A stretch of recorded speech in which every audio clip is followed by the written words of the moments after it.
We arrived at the base camp from our acclimatizing hike the very next morning. And from that point through the 7 days up until the effective closure, probably not the official, but the effective closure of the mountain happened the following Friday.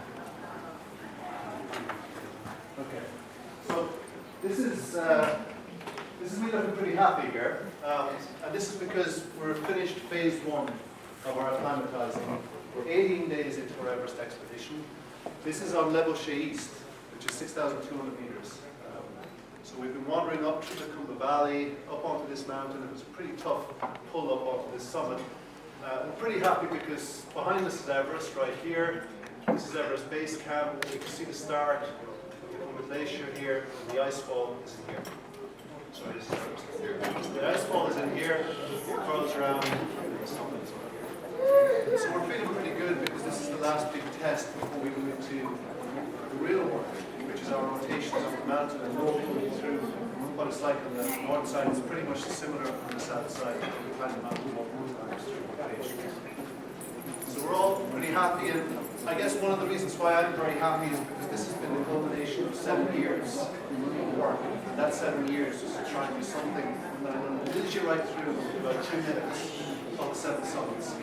And this was the 7 summit plan. We started in 2007, and across 7 years, we bookended all of the highest peaks on all 7 continents. Mixed around and then changed a little bit from our original plan. But ultimately, we've gone through Africa, Europe, Australia, North America, South America, Antarctica, and in April, we were ready to finish the plan and ready to take on Everest. And we started that plan way back in 2007 in Africa with 4 buddies of mine, 5 of us in total from UL.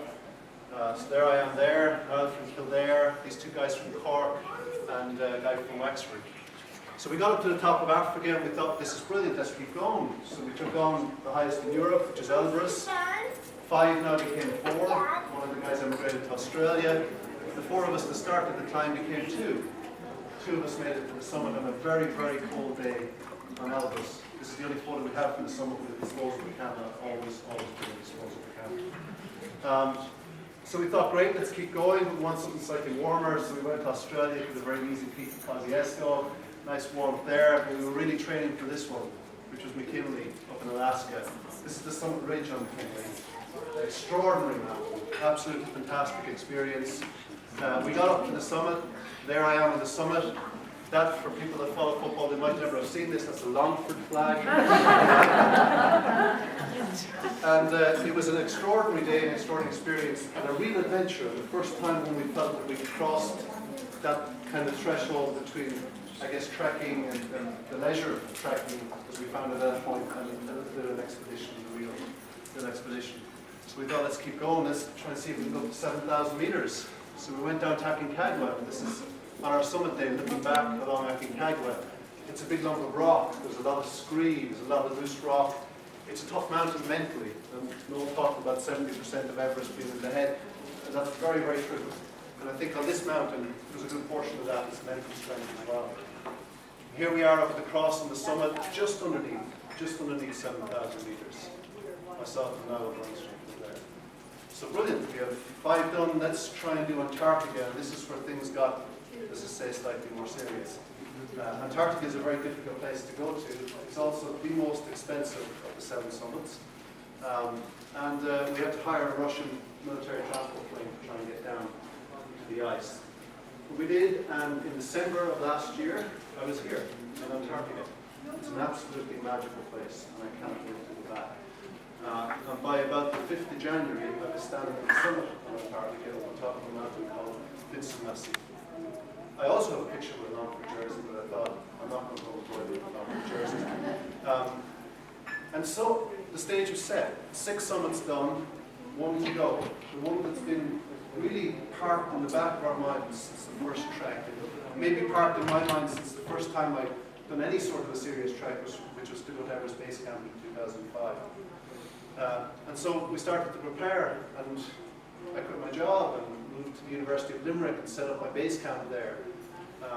And I lived in an altitude house, because that's what you do. So I set up camp in what's called the National Altitude Training Centre, and I lived for 6 months in simulated altitude, going up to about 4,800 meters. years. Spent about 2,000 hours living in altitude before I hit the mountain.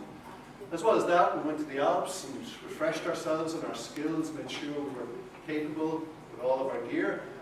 Went ice climbing to make sure that, to test the strength in our upper body really for a lot of rope work on Everest.